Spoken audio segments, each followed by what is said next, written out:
Hey guys, and welcome to another video here on our channel, The Guide.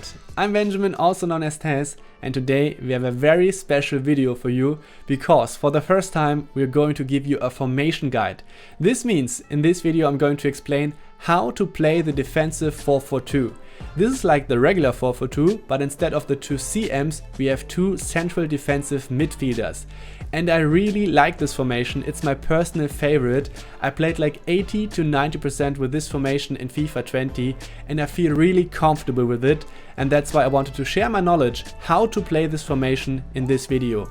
And I think this formation is extremely balanced because you're very stable in the defense, and on the other hand you can go for quick and deadly counterattacks if you want to, because you have two dedicated strikers and two wingers who are going to join the attack, so this makes it easy to go for quick transition play, but you're not limited to that. You can also go for very secure and patient build-up play, which is also a huge part of playing successfully in FIFA 20.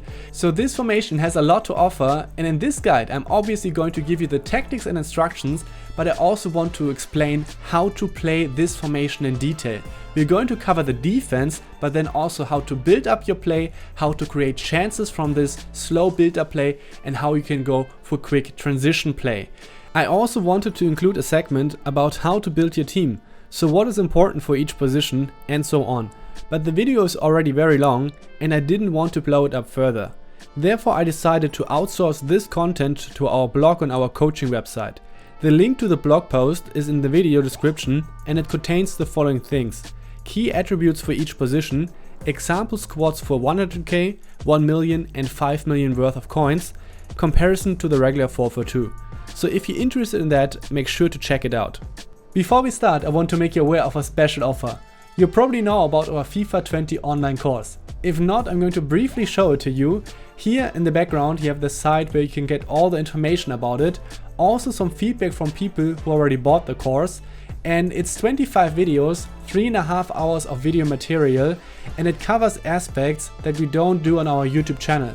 So for example mental related, but also some advanced in-game related concepts, also how to analyze your game, how to set up training and so on. There are also 2 free samples that you can watch when you're not sure whether the course is something for you, so you can see for yourself. Just make sure to click on the link in the video description to get access to all the information here. And then when you decide to buy the course, and now we come to the special offer part, usually it's around 40 euro, but now we have a discount code for 20% off.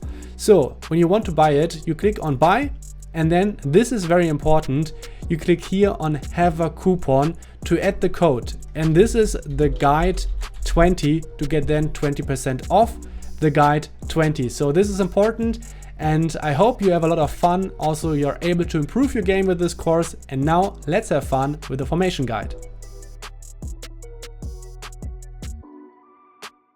We are going to start the formation guide with the tactics and instructions, because these are one of the core aspects of a formation. Here you can see the default values when you set up a new tactic. For defense I play balanced, 6 bar width and 6 bar depth. This is definitely not typical for FIFA 20.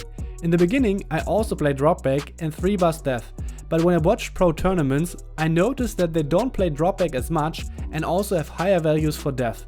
That's why I changed it to try it out, and I really liked it, because I was able to pressure my opponent better in his build-up. If you don't feel as secure in defense, or when you're in a weekend league or rivals game with heavy delay, I would recommend drop back and 3 bars for depth. You can set the width to 5 or 6. If you want to play a bit more aggressive in defense, you can play balanced with 6 and 6 like I do. For the offensive style, we leave it at balanced for now. Players in box is a value which comes down a lot to your personal preference. Some players like it low, some others high, and some exactly at the middle. In the beginning I had 6, because I liked it when my players are moving forward into the box on their own. But I had the issue that sometimes I wasn't able to play a normal pass to them. That's why I play 5 at the moment. Because of this problem I also changed the style to possession. I tried it out and to my surprise I really liked it. If you have similar problems you can give it a go as well. So balanced or possession are good here. Width you can start with 5. I play at 6 at the moment, but similar to defense, it's not a complete game changer. Start with 5, and when you feel comfortable with the formation, you can try out different values. Corners and free kicks are set to 2, because I don't see much benefit in having more players up front for these set pieces. I will explain the instructions in a similar fashion. First, what is mandatory and recommended in my eyes, and then what you can try out. The two strikers I leave at default values, no instructions at all. The two CDMs get cover center because this is where they should defend. The wings are covered by the wingers, so the CDM should be in the center because here are most of the chances created. Recently I tried out cut passing lanes and I like it. I would recommend this, but it's not mandatory. I played with the default value for quite a while. We already talked about defending the wings. The wingers get comeback on defense. It helps a lot to be stable in defense when your wingers come also back to do the work on the wing. The fullbacks get stay back while attacking.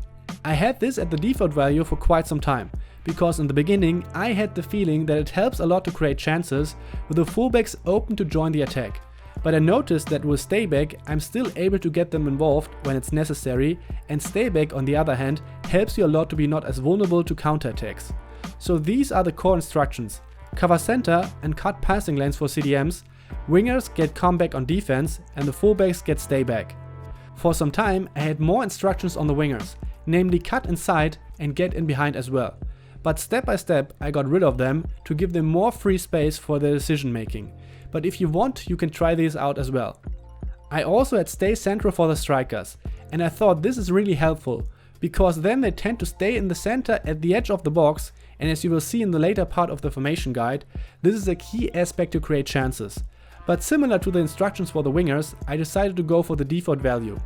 Maybe I'm going to try this out in the future once again, because I think this could be valuable. So these are the tactics and instructions. Some core values, but also some aspects that you can experiment with. This is something that I also recommend to do. Use this as a foundation, and when you feel comfortable, change some values, step by step, and get a feeling whether this leads to improvement or not. But for now, we come to more in-game related tips for the formation. When we come to the build-up play, we notice the upsides of the formation right away. The formation is completely balanced and is spread out over the whole pitch. This makes the formation easy to play, because it means that you always have several and very clear options available that you can rely on.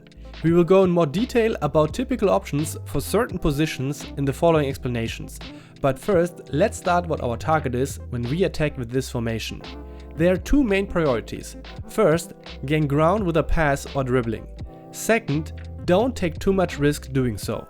If you have space or an open man in front of you, use this to gain ground. But don't force it. If you aren't sure whether the pass or dribbling is going to work out, rather go for another option.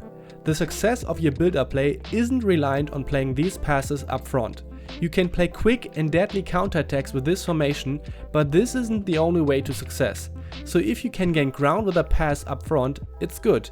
If you can't, it's also fine.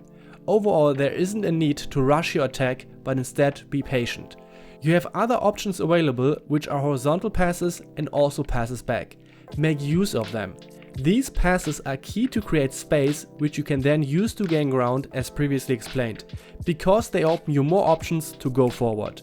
So in a nutshell, most of the time you try to go forward and at some point you will get stuck, because you run out of options. Then you switch your play to the other side and continue here.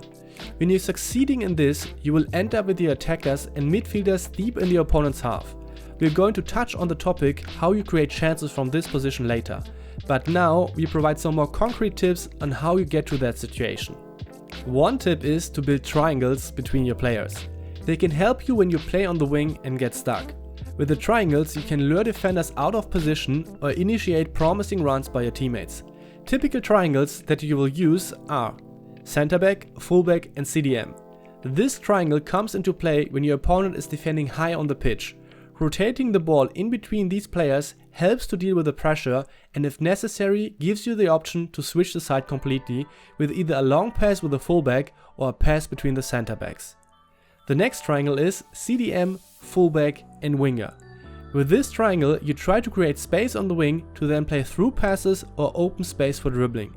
You would prefer to play the through pass to your winger, but sometimes it will arrange in a way that you get the space with your fullback as well. The last triangle, CDM, striker and winger. Similar situation, but by involving the striker you're usually deeper in the opponent's half, and therefore you have a higher chance to use this setup to already create a goal scoring chance. You don't have to force this triangle play. It will occur naturally because this is how the formation works. But nevertheless, this is something to be aware of so that you understand what the role of each player is on the pitch and in the formation as well. Who should go for the deep runs? Who should rather stay back? And it also helps you to know in which direction you can shift your play to the other side when you're running out of options. Because this is what we discuss next. Sometimes the triangles won't help you and you get stuck on the wing because there are too many defenders that oppose your way on this side, making it too dense and too risky to dribble or play passes. This is the time when you initiate a switch of side, most of the time a pass to the other CDM on the other side. You play this pass with the other CDM, but also fullback or winger, and most of the time this opens up options on the other side of the pitch to continue here. Another vital tool to create space are one-touch passes. You can use them to play quick and easy combinations which can catch your opponent off guard and immediately get some space. You can play them on the wing to initiate 1-2 passes when you're in the triangle situations, or in the center to quickly change the direction of play. Initiation of 1-2 passes is also a very helpful tool, but you have to be aware with which player you use it. You do it by holding the L1 or LB button while playing a normal ground pass. The player who played the pass is then going to start a run. But sending your CDM or fullback forward always leaves a risk to be vulnerable to counterattacks. You never use it with your center back. Also quite helpful to create more room or being more secure in your build-up play is to use initiation of runs by pressing L1 or LB, or calling for support by pressing R1 or RB. This is mostly used to maneuver your wingers or strikers. If you need more information about these techniques, we have 2 tutorial videos about it. They are for FIFA 19, but it works the same in FIFA 20. These are the guidelines, ideas and tools to get forward with your attack. Unless you are able to break through the defensive line at some point, you will end up with up to 8 players deep in the opponent's half. 2 strikers, 4 midfielders and sometimes your fullbacks as well. In the next segment we explain how you create goal scoring chances from this position.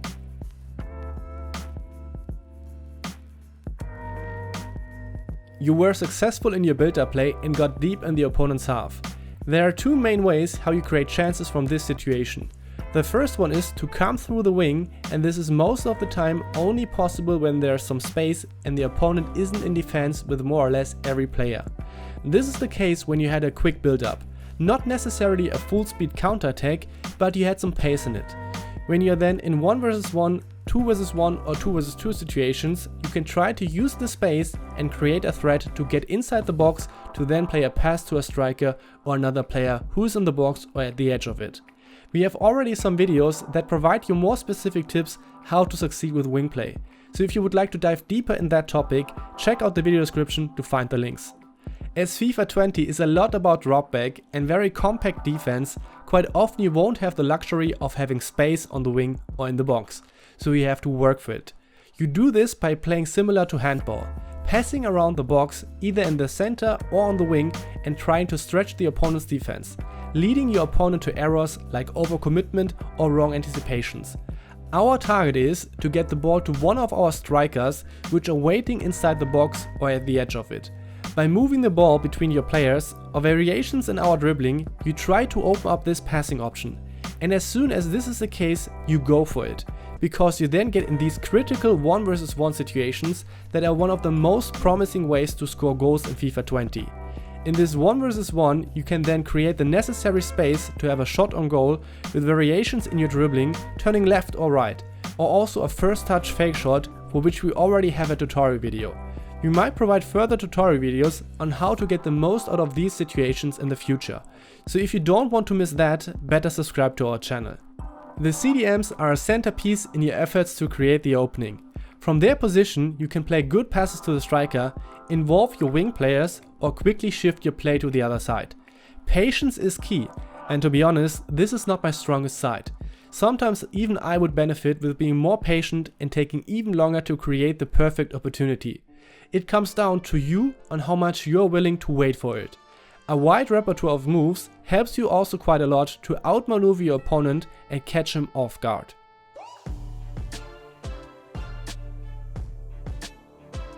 Transition play.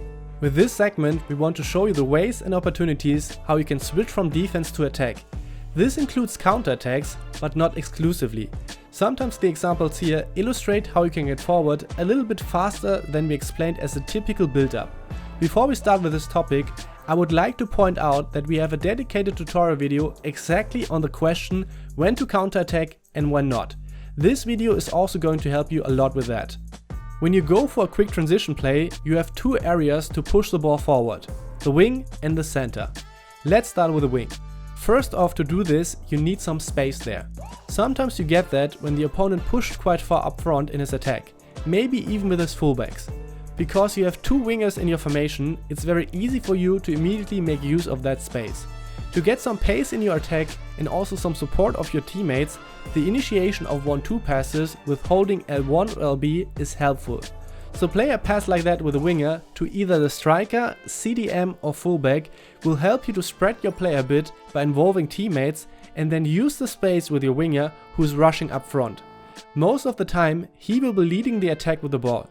To finish from this situation, you either go down to the bylane or cut inside a little bit earlier around the box with a pass to a striker or CDM who's joining the attack. Recognize the space, the man marking of the defensive line and make use of mismatches. Another way to get your attack moving forward faster is playing a pass up front to your striker when one of them is open. The radar can be very useful to see whether this is the case. When you get the ball to one of your strikers, you can then either initiate 1-2 passes between your strikers, or when your opponent is defending this, you still have options to involve your wingers or CDMs. This is the beauty of this formation. You always have options and it's very hard for your opponent to defend every single one. And when you notice that this isn't going to work out for you, there is no harm in slowing it down and switch to a more secure build-up play as explained earlier. You don't have to force it. Your success isn't reliant on playing every attack as fast as possible.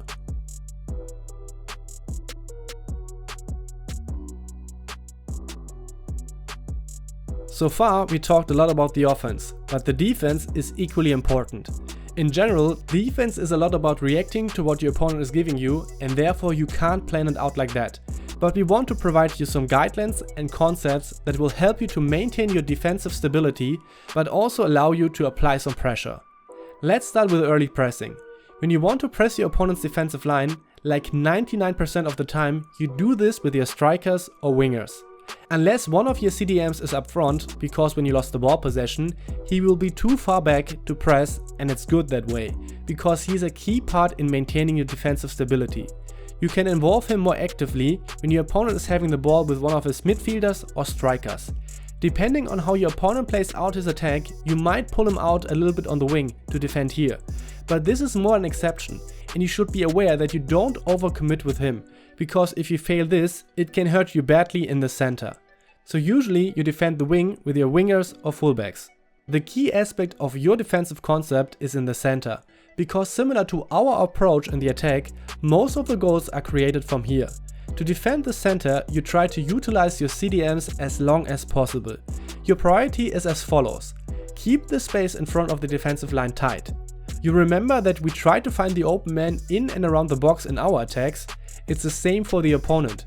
Both your CDMs are the essential part to prevent this from happening. On the other hand, you don't want to give your opponent too much time and space on the ball.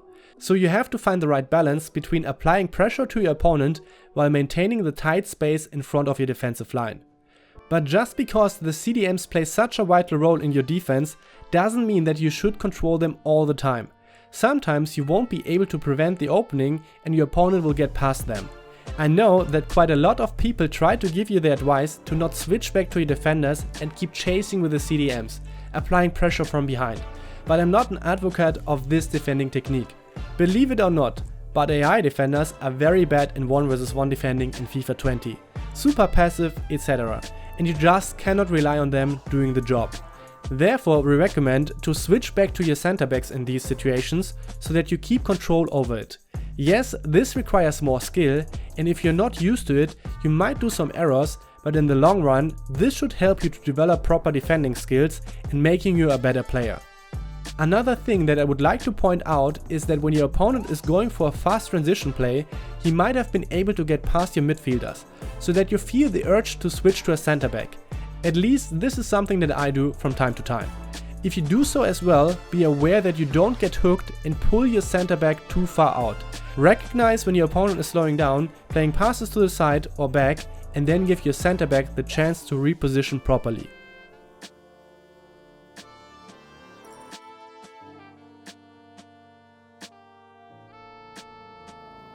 These were the main parts of how to play the defensive 4-4-2, from offense to defense.